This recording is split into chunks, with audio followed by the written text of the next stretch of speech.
बिस्मिल्लाहिर्रहमानिर्रहीम। अस्सलाम वालेकुम। उम्मीद आप सब लोग खैरियत से होंगे। बहावलपुर बोर्ड 2018 का पास पेपर है ये वाला। ग्रुप नंबर 1 और ग्रुप नंबर 2 दोनों ही हम इस लेक्चर में डिस्कस करेंगे। तो पहले ग्रुप नंबर 1 है। क्वेश्चन नंबर 1 है, उसका number of steradians in a solid sphere is. Number of steradian जो है ना सॉलिड स्फीयर में, ये आपने बताने हैं। तो स्फीयर का जो हमारे पास एरिया होता है उसका फार्मूला है 4 पाई आर का स्क्वायर। तो ये जो 4 पाई है ना, ये नंबर ऑफ स्टील रेडियन है। तो ऑप्शन सी इसका करेक्ट ऑप्शन होगा। क्वेश्चन नंबर 2 है, if a vector A makes an angle 0 degree with X axis then its X component is. तब इसका जो एक्स कंपोनेंट है वो क्या होगा। तो अगर तो एंगल बन रहा है एक्स एक्सिस के साथ, तो फिर याद रखिएगा कि ए एक्स हमेशा इक्वल आएगा ए कॉस थीटा के। अगर वाई एक्सिस के साथ बन रहा है तो ए एक्स इक्वल आता है ए साइन थीटा के। अब यहाँ पे एक्स एक्सिस के साथ बन रहा है ना, तो यहाँ पे आएगा ए एक्स इक्वल ए कॉस थीटा। अब थीटा एंगल जो है ना वो 0 डिग्री है, तो हम इसको ऐसे लिख सकते हैं ए कॉस थीटा की जगह 0 आ जाएगा, और जो कॉस 0 है वो 1 होता है, इसकी जगह 1 आ गया, तो ए एक्स इक्वल आ जाएगा ए के। तो ऑप्शन सी इसका करेक्ट ऑप्शन होगा। एमसीक्यू नंबर 3 है, the magnitude of I cross J is equal to. I cross J जो ना ये के इक्वल होता है, तो ऑप्शन बी इसका करेक्ट ऑप्शन होगा। Significant figures in 0.0010 are. इनमें जो सिग्निफिकेंट फिगर है वो कितने हैं। अब पॉइंट के बाद जो ना ये 2 जीरोस जो आ रहे हैं, क्योंकि ये नॉन जीरो डिजिट से पहले आ रहे हैं, इसलिए 1 के आगे वाला जो जीरो है वो सिग्निफिकेंट होगा, पीछे वाले सिग्निफिकेंट नहीं होंगे। इसमें जो सिग्निफिकेंट फिगर है वो 2 है, तो ऑप्शन बी इसका करेक्ट ऑप्शन होगा। एमसीक्यू नंबर 5 है, original source of energy from biomass is. Biomass का जो ओरिजिनल सोर्स होता है वो सन होता है, तो ऑप्शन सी इसका करेक्ट ऑप्शन होगा। एमसीक्यू नंबर 6 है, change of momentum is called impulse. Impulse का फार्मूला हमने पढ़ा हुआ है, I equal M V F minus M V I. तो हम पढ़ते हैं चेंज इन मोमेंटम, तो ये इम्पल्स के इक्वल है। अगर आता है the rate of change of momentum, तो फिर वो फोर्स बनता है, यानी कि इसके नीचे अगर टी आ जाए, तो ऑप्शन बी इसका करेक्ट ऑप्शन है। एमसीक्यू नंबर 7 है, angular momentum has the same unit as impulse into distance. Option A इसका करेक्ट ऑप्शन होगा। अब यहाँ से इम्पल्स का अगर हम यूनिट निकालें, तो ये चेंज इन मोमेंटम के इक्वल है। तो मोमेंटम का यूनिट हमने पढ़ा हुआ है किलोग्राम मीटर पर सेकंड होता है। और अगर हम इसके साथ डिस्टेंस को मल्टीप्लाई कर दें इम्पल्स के साथ, यानी कि आई इंटू आर आ जाए। आई जो ना इम्पल्स है, आर जो ना वो डिस्टेंस है। तो इम्पल्स का यूनिट है किलोग्राम मीटर पर सेकंड, और जो डिस्टेंस है इसका यूनिट मीटर होता है, तो मीटर को भी मल्टीप्लाई कर दें, तो ये बन जाएगा किलोग्राम, एक ये वाला मीटर और एक ये वाला मीटर, ये आ जाएगा मीटर स्क्वायर पर सेकंड। तो ये इम्पल्स इनटू डिस्टेंस का यूनिट है किलोग्राम मीटर स्क्वायर पर सेकंड। अब एंगुलर मोमेंटम का जो यूनिट है वो भी हम फाइंड कर लेते हैं। हमने पढ़ा हुआ है एल इक्वल है आर इंटू पी के। आर जो ना वो डिस्टेंस है, और डिस्टेंस का यूनिट मीटर है। पी मोमेंटम है, मोमेंटम का यूनिट किलोग्राम मीटर पर सेकंड होता है। इनको मल्टीप्लाई करें, किलोग्राम पहले आ जाएगा, मीटर इंटू मीटर स्क्वायर पर सेकंड। तो ये दोनों का यूनिट जो ना वो सेम होता है। एमसीक्यू नंबर 8 है, the number of satellite which form the global positioning system close to earth are. तो नंबर ऑफ सैटेलाइट जो ना 24 होते हैं इसमें, तो ऑप्शन बी इसका करेक्ट ऑप्शन होगा। एमसीक्यू नंबर 9 है, a 6 metre high tank is full of water, a hole appears at its middle, what is speed of efflux. तो जो फ्लूइड की स्पीड है वो आपने फाइंड करनी है। तो इसके लिए फार्मूला हमने पढ़ा हुआ है, V equal to G H1 minus H2 का स्क्वायर रूट। 2 जो है ना वो ऐसे आ जाएगा, जी की वैल्यू 9.8 होती है। H1 जो है ना वो टैंक की हाइट जो उसने दी हुई है वो 6 है, तो इसकी जगह हम 6 लिख देंगे, माइनस H2 जो है ना वो दूसरी जो मिडल वाली हाइट है वो वाली होगी। टोटल हाइट जो ना वो 6 मीटर है, जो मिडल की हाइट होगी वो फिर उसका हाफ हो जाएगी, यानी कि 6 को 2 पे डिवाइड कर दें तो वो आ जाएगा 3। तो H2 हमारे पास 3 आएगा, और ऊपर स्क्वायर रूट ऐसे आ गया। अब इन सबको मल्टीप्लाई करें तो इसका आंसर आएगा 7.66 मीटर पर सेकंड। तो ऑप्शन सी इसका करेक्ट ऑप्शन होगा। एमसीक्यू नंबर 10 है, in a stretch string if speed of wave is double then tension will be. अच्छा, ये इसकी एक्सप्लेनेशन बहुत लंबी चौड़ी है, लेकिन चूंकि आप साइड पे जगह नहीं है, यहाँ पे सोल्यूशन नहीं मैं कर सकता, तो डायरेक्ट आप फार्मूला याद रखें कि जो टेंशन है वो लास्ट के स्केयर के साथ डायरेक्ट रिलेशन बनाती है। तो आपने ये बताना है कि अगर आपके पास एक स्ट्रिंग है, तो अगर हम वहां पे स्पीड को डबल कर देते हैं, तो आपने ये बताना है कि उसकी जो टेंशन है उस पर क्या इफेक्ट होगा। अब चूंकि ये डायरेक्टली प्रोपोर्शनल है, अगर स्पीड को हम डबल करें यानी कि 2 टाइम कर दें, तो वी की जगह आ जाएगा 2v, ऊपर स्केयर आ गया, तो ये कुछ ऐसे आ जाएगा 2 और 2 का स्केयर 4v स्केयर। तो जो टेंशन है वो 4 टाइम्स हो जाएगी, तो ऑप्शन बी इसका करेक्ट ऑप्शन होगा। एमसीक्यू नंबर 11 है, in which of following speed of sound wave is greatest. इनमें से किसके अंदर साउंड की स्पीड सबसे ज्यादा होगी। तो आपने याद रखना है कि जो स्पीड ऑफ साउंड है ये सबसे ज्यादा सॉलिड में होती है, फिर उससे कम जो है ना वो लिक्विड में होती है, फिर उससे कम जो है ना वो गैसेज में होती है। अब इनमें जो स्टील है वो सॉलिड है, वाटर लिक्विड है, एयर गैस है, वैक्यूम में से वैसे ही साउंड मूव नहीं करती। तो ऑप्शन डी इसका करेक्ट ऑप्शन होगा फिर कि स्टील में साउंड की स्पीड सबसे ज्यादा होगी क्योंकि वो एक सॉलिड है।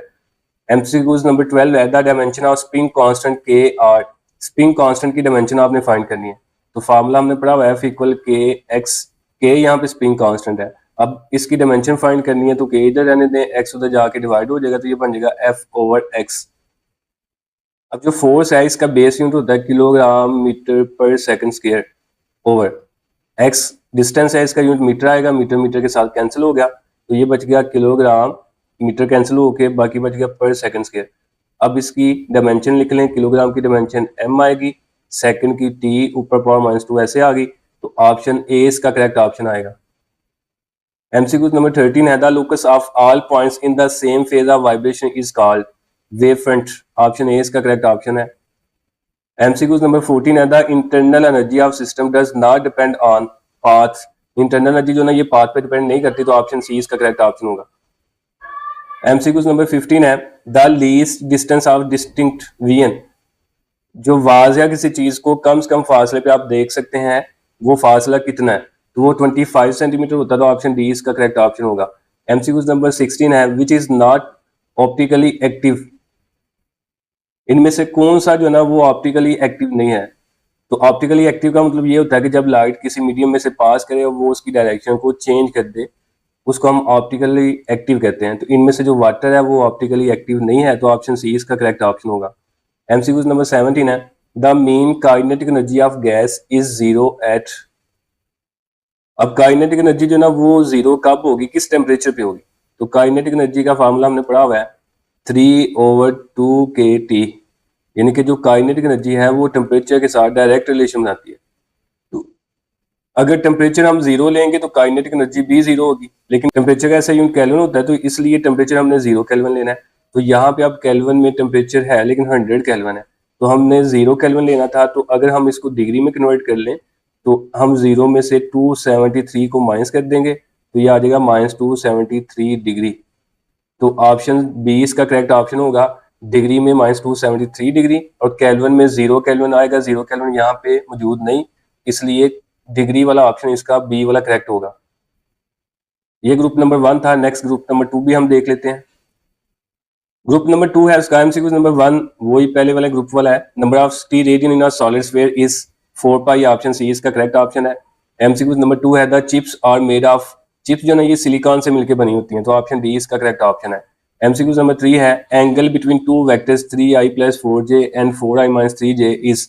आपने दो वेक्टर्स के दरम्यान में एंगल फाइंड करना है। तो मैंने आज सिंपली आपको ये बताया था कि जब भी आपको दो वेक्टर्स के दरम्यान में वो एंगल फाइंड करने का कहे तो आपने इनका डॉट प्रोडक्ट ले लेना है, और अगर इनका डॉट प्रोडक्ट 0 आ गया तो ये हमेशा आपस में परपेंडिकुलर होंगे। तो हम यहाँ पे इनका डॉट प्रोडक्ट ले लेते हैं। पहला वेक्टर है 3i + 4j डॉट, दूसरा वेक्टर है हमारे पास 4i - 3j। तो i वाला i के साथ मल्टीप्लाई करेगा, यहाँ पे i के साथ 3 है, यहाँ पे i के साथ 4 है, 3 × 4 12 बन गया। और j वाला j के साथ, इसमें प्लस है इसमें माइनस है, प्लस माइनस माइनस, ये 4 3 के साथ करेगा तो ये -12 आ गया। तो 12 - 12 0 आ जाएगा। तो अगर दो वेक्टर्स का डॉट प्रोडक्ट 0 आ जाए तो एंगल उनमें हमेशा 90 डिग्री का होगा। तो ऑप्शन बी इसका करेक्ट ऑप्शन होगा। एमसीक्यू नंबर 4 है forces 12 newton and 5 newton are added the resultant can not be. कहता है हमारे पास दो फोर्सेज हैं, एक हमारे पास 12 न्यूटन है उसको हम F1 का नाम दे लेते हैं, और दूसरी हमारे पास 5 न्यूटन है उसको हम F2 का नाम दे लेते हैं। अगर इनको हम आपस में ऐड करें तो इनका कौन सा रिजल्ट यहाँ पे नहीं बनता, जो नहीं बनता वो आपने सिलेक्ट करना है। अब जब हम दो फोर्सेस को ऐड करेंगे तो दो पॉसिबिलिटीज यहाँ पे हो सकती हैं। नंबर 1 ये है कि अगर इनकी सेम डायरेक्शन है तो फिर ये दोनों आपस में प्लस हो जाएंगी, तो आंसर इसका आएगा 12 + 5 यानी कि 17। अगर इनकी डायरेक्शन ऑपोजिट है तो फिर ये दोनों आपस में माइनस होंगी, तो आंसर आएगा 12 - 5 यानी कि 7। तो इसका जो आंसर है वो मिनिमम 7 आ रहा है और जो मैक्सिमम है वो 17 आ रहा है। फोर्सेस को हमने ऐड किया, अगर तो डायरेक्शन उनकी सेम होगी तो आंसर 17 आएगा मैक्सिमम, और अगर डायरेक्शन ऑपोजिट होगी तो 7 आएगा मिनिमम। यानी कि कम से कम आंसर उसका 7 हो सकता है, ज्यादा से ज्यादा 17 हो सकता है।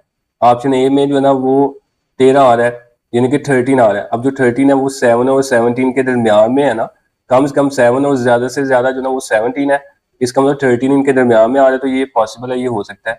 और उसके बाद बी वाला ऑप्शन है 7 भी हो सकता है। सी वाला ऑप्शन है 6। अब जो 6 है ये 7 से कम है, तो ये ना तो 7 है, ना ही 17 है, ना ही इनके दरमियान में है।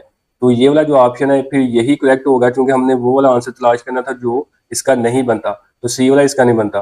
डी वाला देखें 17 है, तो 17 भी आ सकता है, इसलिए ऑप्शन सी ही इसका करेक्ट ऑप्शन होगा।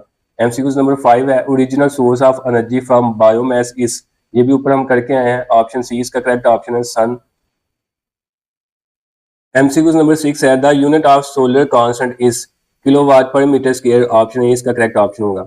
एमसीक्यूज नंबर 7 है, angular momentum has the same unit as impulse into distance, ये भी ऊपर वाले ग्रुप में हमने किया हुआ है। एमसीक्यूज नंबर 8 है, if the radius of earth is increase to 4 times of the present critical velocity V naught becomes, इसमें वो कहता है कि अगर अर्थ का जो रेडियस है उसको हम 4 टाइम यानी कि 4 गुना बढ़ा दें, क्रिटिकल जो वेलोसिटी है वो क्या होगी आपने बताना है। तो जो क्रिटिकल वेलोसिटी है उसका formula G M over R का स्क्वायर रूट, ये फार्मूला है। तो अगर हम आर को 4 टाइम इंक्रीज कर दें, यानी कि आ जाएगा जी एम ओवर आर की जगह आ जाएगा 4r, और ऊपर आ गया स्क्वायर रूट।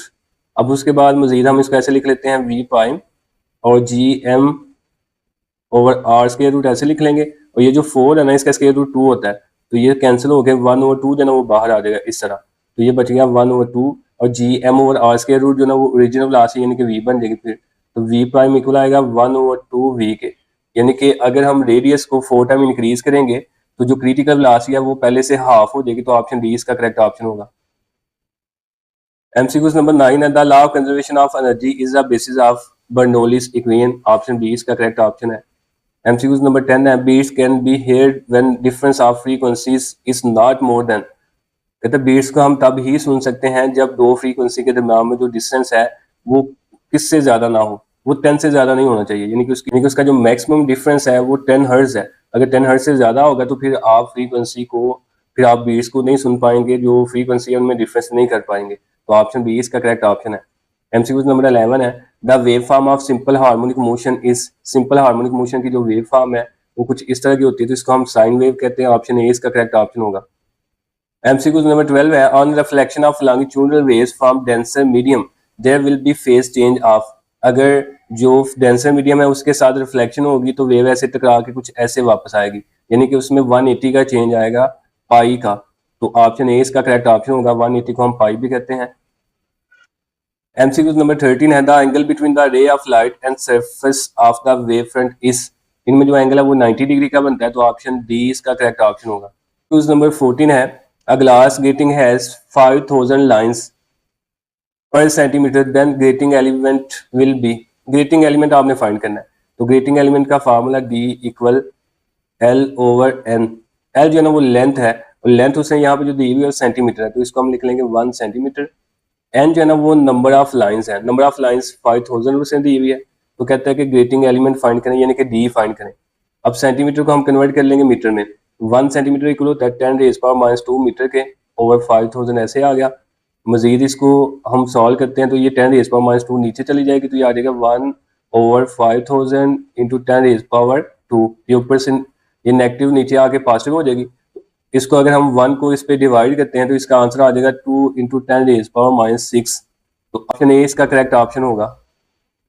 एमसीक्यूज नंबर 15 है, critical angle is that angle of incidence for which angle of refraction is, critical angle पे जो एंगल ऑफ रिफ्रैक्शन है वो 90 डिग्री का बनता है, तो ऑप्शन ए इसका करेक्ट ऑप्शन होगा।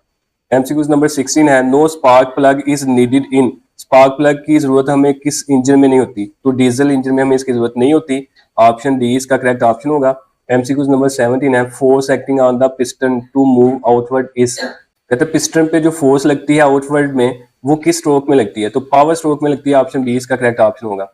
तो ये एमसीक्यूज थे group number 1, group number 2 Bahawalpur board 2018 के, तो उम्मीद है आपको समझ आई होगी। अल्लाह हाफिज।